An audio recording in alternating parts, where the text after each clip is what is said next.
Trump's fear-mongering backfiring. Surprise winners could matter. The Parkland shooting is galvanizing the youth vote. All that and more coming up on PNN. Welcome to Progress News Network, the daily broadcast dedicated to real news for fair-minded Americans. It's Thursday, November 1st, and first up, News Dissector. Midterm elections just days away. We've entered the closing argument phase of the campaign. The latest poll results show that the Democratic message is resonating with voters. On the other side, Trump and the GOP talking points of George Soros and the caravan are now radioactive. Why?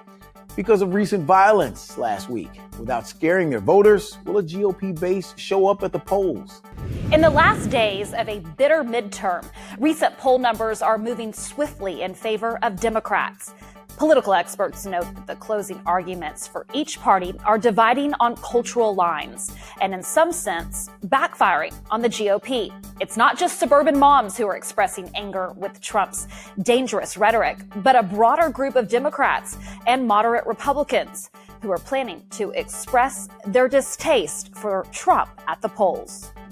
Next up, underreported. All right, here's a political story no one seems to know about. Just 5 days away from the midterms, Democrats appear poised to win big on two of the three big playing fields. Writing in The Atlantic, Chicago Mayor Rahm Emanuel states the Democrats are on the verge of scoring huge victories, not only in the House of Representatives, but more importantly, in state houses around the country.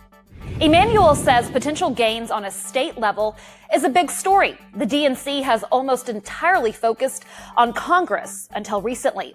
But this midterm election has 36 states holding gubernatorial races, and polling now suggests that Democrats are likely to flip many of the most important state houses from red to blue. That will have long-term political implications.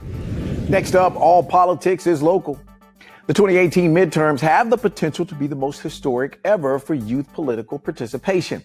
Young people are involved in campaign outreach, they're paying attention, and intending to vote at unusually high levels.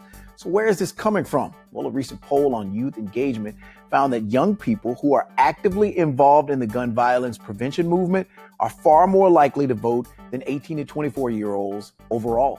The motivating reason behind this sudden surge in politically engaged youth?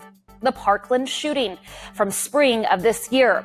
That horrible mass shooting is seen by many as a watershed moment for 18 to 24-year-olds. Not surprisingly, when more young voters turn out to vote, that is a big help to Democratic candidates. Almost twice as many young voters vote for Democratic candidates. It's a growing voice for young America. There it is, just keeping them honest. Thanks for watching PNN. We always like hearing from you, so please comment, share, and like us on Facebook. We'll see you tomorrow.